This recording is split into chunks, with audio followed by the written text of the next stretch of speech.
Bienvenidos, señores participantes. En esta oportunidad hablaremos sobre las inversiones extranjeras directas. Quien les habla es la doctora María del Pilar Antorrubio. El contenido de la presente sesión está en definiciones de inversiones extranjeras directas, ideología para el manejo de las inversiones extranjeras directas, el riesgo de crédito y la situación del Perú. En una economía globalizada, la libre movilidad de los factores productivos es parte de la realidad económica de los países. En este sentido, el capital es el recurso con mayor movilidad a nivel internacional.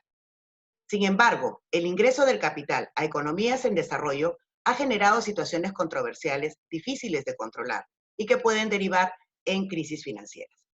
Asimismo, cuando el capital ingresa a una economía en desarrollo y está aunado a la tecnología, genera crecimiento económico sostenible, siempre y cuando los sistemas financieros estén preparados.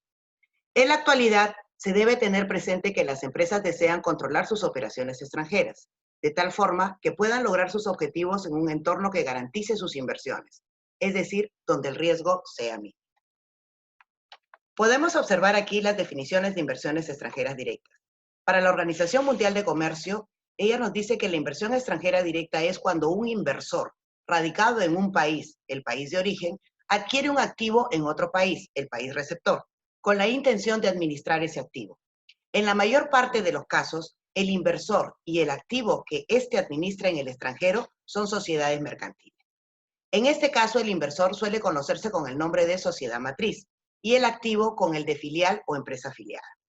Para Hellman, la inversión extranjera directa considera la adquisición de una subsidiaria en un país extranjero cuyo propósito es servir al mercado del país huésped, es decir, al país en el que se establece la subsidiaria. Y para Q, define la inversión extranjera directa cuando el inversionista pretende obtener un rendimiento atractivo, al mismo que busca disminuir el riesgo de su inversión al diversificar sus activos financieros, como ocurre al momento de comprar bonos o acciones de empresas ubicadas en diferentes países. En esta oportunidad hablaremos desde el punto de vista de la inversión directa. No se abordarán las inversiones de portafolio. En este sentido, la inversión extranjera directa implica una participación de inversiones foráneas. El porcentaje es acorde con la regulación de cada país. Sin embargo, cuando los inversionistas extranjeros controlan una empresa, se puede tomar decisiones de importancia nacional desde el extranjero.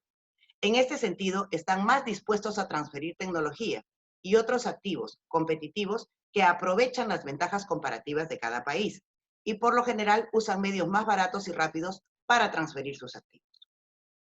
En cuanto al proceso de internacionalización de una empresa, las empresas nacionales se consolidan en el mercado local y apuntan a la exportación, ya sea solas o con las alianzas estratégicas con empresas extranjeras, para introducirse en el mercado. De esta manera, también captan inversiones extranjeras directas. Perú tiene apertura comercial con ingreso asegurado a más de 174 mercados internacionales. Sin embargo, a pesar de crecimiento sostenido en sus exportaciones, aún no se conoce del todo el potencial que posee y que podría convertirlo en un país con un boom exportador. Las ideologías para el manejo de las inversiones extranjeras directas tenemos la ideología del libre mercado, la ideología marxista, la ideología del nacionalismo pragmático. Empezamos con la ideología del libre mercado. Esta parte definitivamente de la doctrina de Adam Smith, cuyas premisas son división del trabajo, especialización y mano invisible. Esa doctrina genera justamente el libre movimiento de los factores productivos, que es la base, ¿no? Sobre todo el capital. Sabemos que los factores productivos son capital, mano de obra y tierra. Este punto intensifica la diversificación del mercado, donde la producción es más eficiente, apuntalando al crecimiento económico a través de las inversiones extranjeras directas. Para Rosas y Corredor, ellos mencionan que las condiciones que favorecen la entrada de las inversiones extranjeras directas son mejorar la competitividad, la estabilidad política, la seguridad del país, la infraestructura comercial y portuaria y sobre todo también la estabilidad jurídica. Las herramientas de fomento de las inversiones extranjeras directas están relacionadas, en primer lugar, con los instrumentos de apoyo a la entrada de las inversiones extranjeras directas. Estas se basan en los incentivos fiscales, los préstamos blandos, los subsidios en lo que es inversión, desarrollo e innovación, los acuerdos comerciales, específicamente declarando las zonas francas o las zonas económicas especiales y la flexibilización de las normas laborales. Por otro lado, tenemos los instrumentos de apoyo a la salida de las inversiones extranjeras directas. Estas son los seguros de respaldo, los préstamos gubernamentales y los incentivos para minimizar la doble tributación. En cuanto a la ideología marxista, esta ideología se basa en el pensamiento de Marx y plantea que el ingreso de las inversiones extranjeras directas en un país receptor extrae sus recursos obteniendo utilidades, las cuales retornan generalmente al país de origen, de la casa de matriz, fomentando empleo y bienestar fuera de las fronteras del país receptor. En este sentido tenemos el ingreso de las inversiones extranjeras directas. Para ellos es excluir a los extranjeros de sectores específicos o sectores que estén relacionados con la defensa y la seguridad del país. Restricciones a la propiedad privada. Por otro lado tenemos requisitos de operación, la participación del recurso humano local. En muchos países, por ejemplo, se ha dado el caso de que estos inversionistas no pueden tener gerentes generales o presidentes de directorio que sean del país de origen del capital, sino más bien del país receptor. Es el caso de Colombia, por ejemplo. Y los porcentajes de inversiones de utilidades que están relacionadas a las utilidades o regalías. Generalmente, dentro del retorno de las utilidades al país, queda un porcentaje para que sea reinvertido dentro de la economía local. Las salidas de las inversiones extranjeras directas se basan en tres puntos. Control de divisas para limitar la salida del capital. Legislación para incentivar la inversión local y la creación de empleo. Y el bloqueo de países por intereses políticos. Luego tenemos la ideología del nacionalismo pragmático. Esta ideología se centra en la inequidad política y social de la raza negra en Estados Unidos, ¿no? De acuerdo a Rosas y Corredor. De esta ideología se derivan dos corrientes, es el nacionalismo clásico y el nacionalismo pragmático. El primero busca la solidaridad racial a través de la igualdad y la autodeterminación con la finalidad de desarrollar una identidad nacional. Esto no solo desde el punto de vista racial, sino también su participación en la política. El segundo es un programa político solidario organizado con la finalidad de crear una estrategia con mejores libertades e igualdades sociales para la raza negra. Básicamente, esta corriente justifica la necesidad de crear grupos para resistir la opresión y buscar la justicia social. Generalmente, en el primer punto, que es el nacionalismo clásico, se ha situado el proceso de captación de inversiones extranjeras directas hasta el periodo de Evo Morales en el caso de Bolivia. Aquí podemos observar los países que han captado mayores inversiones extranjeras directas entre el 2017 y el 2018. Podemos observar que están dentro de los países de América Latina, Brasil, México, Argentina, Colombia, Panamá, Perú, Chile, y de ahí los países del Caribe, países de Centroamérica y otros países de América del Sur. En cuanto al riesgo de crédito, es un indicador que categoriza a los países de acuerdo a su deuda a largo plazo por las agencias calificadoras. Pero no solamente categoriza a los países, categoriza también aquellos bonos o acciones que tienen las empresas en el momento de jugarse dentro del mercado financiero. Aquí surgen dos clasificaciones, el grado de inversión y el grado especulativo. De acuerdo al grado de inversión, puede considerarse como la nota probatoria otorgada por las agencias clasificadoras. Este grado se realiza mediante la evaluación del riesgo crediticio y su importancia radica en que ese país demuestra señales de salud económica y confiabilidad lo suficientemente fuertes para los inversionistas.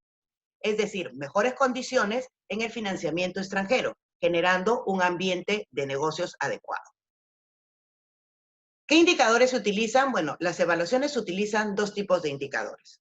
Los indicadores cuantitativos, que están relacionados a los indicadores macroeconómicos, y los cualitativos, que son aquellos relacionados con el riesgo político e institucional. Incluye también la fortaleza o la debilidad de las instituciones del Estado. Existen diversas empresas reconocidas a nivel mundial, pero las que más visitan justamente o a las que más recurren los inversionistas a nivel extranjero son Standard & Poor's, Fitch Ratings y Moody's. ¿Cómo nos miden? Nos miden a través de los siguientes temas: crecimiento y estructura económica, flexibilidad monetaria y fiscal, niveles de ratios relativos de endeudamiento, liquidez y vulnerabilidad externa, y los riesgos políticos y aspectos institucionales. Aquí podemos observar justamente las clasificaciones de los países latinoamericanos. Podemos tener en primer lugar Chile, luego sigue Perú, México, Colombia, Uruguay, Paraguay, Brasil, Bolivia, Argentina, Ecuador y Venezuela, que se encuentran con una nota entre aprobatoria y desaprobatoria, sobre todo el caso de Venezuela. ¿Cuáles son las fortalezas y debilidades que han podido rescatar estas tres agencias calificadoras en base a nuestro Perú? En el caso de Fitch, ellos nos dicen que tenemos sanas políticas macroeconómicas, un rápido crecimiento de exportaciones del PBI, así como también ingresos fiscales, alto nivel de las reservas internacionales netas y un adecuado manejo de los pasivos del gobierno a través de canjes, reperfilamientos, emisión de moneda local. Por otro lado, las debilidades identifica dos. La estrecha base exportadora, justamente relacionada directamente a los precios del metal, de los metales, precio internacional de los metales, que pueden generar, cuando está alto, una exportación adecuada y un ingreso de divisas a nuestro país. Pero cuando están bajos, obviamente también se contrae. Y un alto, aunque declinante, grado de dolarización. En segundo lugar, Standard & Poor's nos identifica como una profunda estabilidad macroeconómica, coincide con Fitch, un fuerte compromiso con la estabilidad fiscal, coincide también con Fitch, y un mejoramiento de la posición y liquidez internacional favorecido por el robusto crecimiento de las exportaciones. Por otro lado, dentro de las debilidades, nos dice que existen instituciones políticas aún en evolución, así como también las instituciones por parte del Estado. Existe una vulnerabilidad externa, aunque declinante, en cuanto a la elevada dolarización. El caso de nuestra economía está en estos momentos en un 40-60, 40% de economía dolarizada, 60% en moneda nacional. Y una limitada flexibilidad fiscal, bajos ingresos respecto al PBI y altas demandas sociales que limitan la flexibilidad del gasto. Y por último, tenemos el caso de Moody's. Moody's nos dice de que coincide con las dos anteriores respecto al manejo fiscal y monetario responsables, ratios de deuda total debajo de su grupo comparable, crecimiento favorable y perspectivas positivas en cuanto a las exportaciones, y también coincide con las dos anteriores en cuanto a la sólida posición de nuestras reservas internacionales netas. En el caso de las debilidades, Moody's nos dice que existen ratios de deuda externa elevados. Existe también una elevada proporción de deuda en moneda extranjera y, por último, una presencia de un sistema bancario altamente dolarizado. Las inversiones extranjeras en el Perú retornaron a partir de 1993. Estas generaron, obviamente, empleos productivos, incrementaron la cobertura de los servicios, mejoraron la calidad de vida de los peruanos, mejoraron la infraestructura nacional y contribuyeron también al equilibrio fiscal. Sin embargo, para poder establecer esta situación, tuvimos que hacer una reinvención en cuanto a la estabilidad económica, política, social y sobre todo jurídica. ¿Cuáles son los retos de las compañías peruanas en el extranjero? En primer lugar, la situación de los ejecutivos. Tenemos una escasez de ejecutivos bilingües y de falta de experiencia internacional, así como también por parte de las empresas la falta de retención de dichos ejecutivos que tienen estas dos competencias. Gobierno corporativo, tenemos los directorios independientes, la adopción de políticas líderes. En cuanto a la alta diversidad, al riesgo, los empresarios tienen un temor a ingresar a mercados nuevos y no les gusta salir justamente de su zona de confort. En cuanto a la cultura corporativa, existe una difícil transición y sucesión por parte de las empresas familiares. En cuanto a la industrialización, dependencia de la materia prima, y nos falta justamente formar parte de las famosas cadenas globales, ¿no? Entonces, para eso necesitamos completar nuestra cadena de valor. Y por último, la infraestructura, existen sobrecostos logísticos y una saturación de puertos y carreteras que no permiten justamente una dinámica más activa en cuanto a este sector. El rol del Estado y del sector privado en la economía. La asignación de los recursos debe ser decidida principalmente por el mercado, ¿no? Tenemos una economía social de mercado. Entonces, por consiguiente, el Estado debe luchar contra la pobreza y brindar educación, seguridad, salud, justicia y trabajo. El Estado debería cumplir un rol subsidiario, dejando las actividades productivas en manos de las empresas privadas, sobre todo en aquellos sectores en los cuales no es lo suficientemente eficiente. Debe garantizar también un entorno apropiado para fomentar la libre y la leal competencia y la defensa de los derechos de los consumidores. Y por último, promover activamente la participación del sector privado nacional y extranjero, sobre todo nacional. El impulso del sector nacional permite justamente que exista un crecimiento sostenible en el mediano y largo plazo, teniendo como base, obviamente, la estabilidad jurídica. Se necesitan inversiones, por supuesto, pero necesitamos inversiones para poder afianzar la base, que es la plataforma competitiva. Y esta plataforma competitiva está justamente impulsada por la electricidad, saneamiento, telecomunicaciones e infraestructura en transportes. En cuanto a la promoción de las inversiones, tenemos atracción de inversiones en sectores que permitan la ampliación de oferta exportable competitiva y el desarrollo del comercio con base en condiciones de acceso consolidadas a mercados prioritarios.